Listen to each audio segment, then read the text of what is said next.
کاوە گەرمیانی و سەردەش عوسمان و سۆرانی مامەحەمە و مامۆستا هۆشیار و شوکری زێنەدین و فریشتە نۆشیان هەموو ئەو گەنجە ئازادی خوازە تیرۆرکراوانەی دەستی ڕەشی مێشک بۆ گەمی سەرانی دەسەڵاتی خێڵی بنەماڵەیی بارزانی و تاڵەبانی بەشێکن لە ژیانی ئێمە.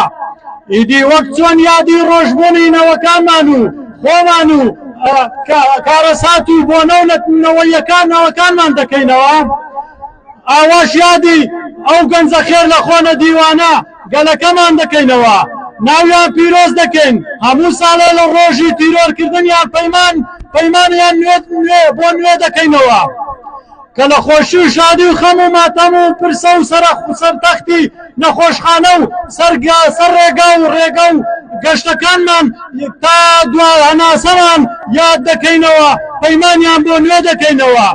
هەرگیز خۆمان و پێنووس و بیر و کردارمان نافرۆشین بە سەرانی نیشتیمان فرۆش و تاڵان چی و نەخوێندەواری کوردستانی عێراق پارتی یەکێتی.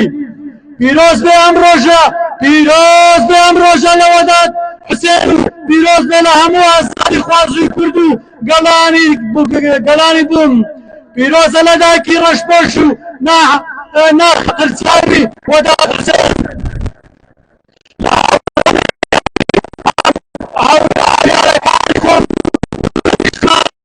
و ئاسوودە و سەربازی مردن و ڕیسوایی لە ناوچوون و سەرانی نەخوێندەوار و گەندەڵ و داوان بەڵان با بنەماڵەی دەسەڵاتی بارزانی،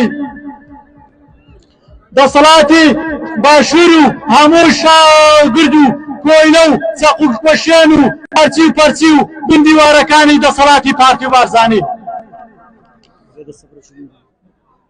دەستەکان خۆش بێ کاک ڕەباس. ئەشکەنجە و خوێن و کێمە زیندانە خاکی ئێمە، کێ بارزانی پێ باشە دیارە نازانێ جاشە.